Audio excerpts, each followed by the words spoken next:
प्रदेश के मुजफ्फरनगर की खतौली विधानसभा सीट पर होने वाले उपचुनाव को लेकर चुनाव प्रचार जारी है। तो वहीं प्रत्याशी के प्रचार में जयंत चौधरी और चंद्रशेखर आजाद ने एक जनसभा को संबोधित किया। जनसभा में हजारों की भीड़ ने बढ़ चढ़कर हिस्सा लिया। मंच से बोलते हुए चंद्रशेखर आजाद ने कहा कि खतौली का चुनाव एक चैलेंज है और 5 दिसंबर को मेरे जन्मदिन पर खतौली विधानसभा गिफ्ट में दे दो। साथ ही चंद्रशेखर आजाद ने कहा कि 2 अप्रैल का दर्द कभी मत भूलना, हमारे झंडे को और भी ज्यादा मजबूत करने का काम करें। अपील आपने लोगों से की है क्या?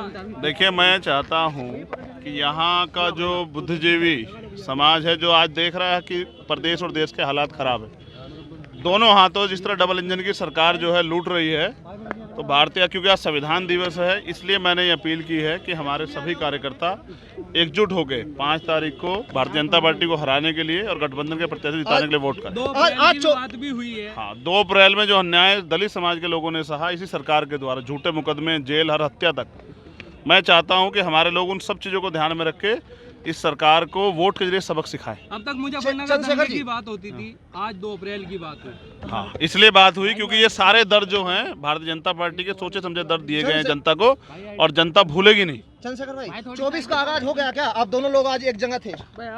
अभी तो मेहनत का समय, हम लोग मेहनत। जयंत चौधरी ने कहा कि देखिए, आज संविधान दिवस है और भारतीय संविधान में जो आजादियां हमें दी गई है, सामाजिक, राजनीतिक और आर्थिक बराबरी का जो आदर्श संविधान से स्थापित किया है, जो हमारे देश का संस्कार है, उन बातों को जनता के बीच दोहराने का शुभ अवसर हमें मिला है। खतौली चुनाव भी संवैधानिक मूल्यों की रक्षा के लिए है। अपील की है, अडानी अंबानी की भी बात आई है, गुलामी की भी बात आई है, क्या? देखिए, आज संविधान दिवस है और भारतीय संविधान में जो आज़ादियाँ हमें दी गई हैं, सामाजिक, राजनीतिक और आर्थिक बराबरी का जो आदर्श संविधान ने स्थापित किया है, जो हमारे देश का संस्कार है, उन बातों को यहाँ जनता के बीच दोहराने का एक शुभ अवसर हमें मिला है। खतौली चुनाव भी संवैधानिक मूल्यों की रक्षा के लिए है। खतौली चुनाव में हम उम्मीद करते हैं कि जिस तरह से विपक्ष को दबाया जा रहा है, सत्ताधारी पार्टी दमनकारी नीति को अपना रही है, किसानों के साथ उन्होंने न्याय नहीं किया, 2 अप्रैल के मुकदमों पे अभी तक गरीब वंचित लोगों के साथ न्याय नहीं किया, ये सारे मुद्दे हमारे चुनाव में रहेंगे।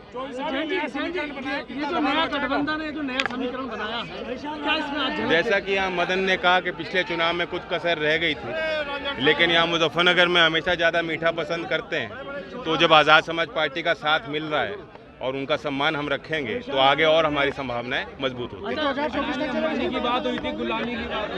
हाँ, हम ये कह रहे थे कि मजबूत लोगों के लिए सरकार काम कर रही है, किसी गरीब के मजदूरी का सम्मान इस सरकार नहीं कर रही। मध्यम वर्ग पे बोझ बढ़ गया है और ऐसे में इनकी व्यवस्था तो ऐसी है कि चंद उद्योगपति देश में रह जाएंगे, वो पूरे देश को उनके लिए कारखाना बना रहे हैं, सब लोग उनके बंधुआ मजदूर हो जाएंगे। ये क्या? जैन जी, एक मेरा सवाल ये है कि जिस तरीके से बीजेपी के नेता आते हैं और मुजफ्फरनगर दंगे का हमेशा जिक्र करते हैं, लेकिन आज जो आपने 2 अप्रैल का और हाथरस का जिक्र किया, इसको उसकी काट माना जाए? देखिए, उसकी काट मुझे ढूंढने की जरूरत नहीं। यहाँ के लोग बुद्धिजीवी हैं, बहुत नाश कर लिया, दंगे की बात सुन कर नाश कर लिया हमने।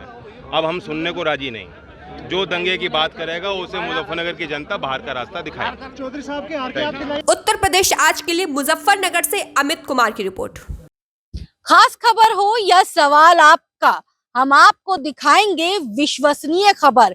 इसीलिए हमारे सभी पेजों को कर लीजिए लाइक, शेयर और सब्सक्राइब, ताकि हर खबर पहुंचे आप तक सबसे पहले।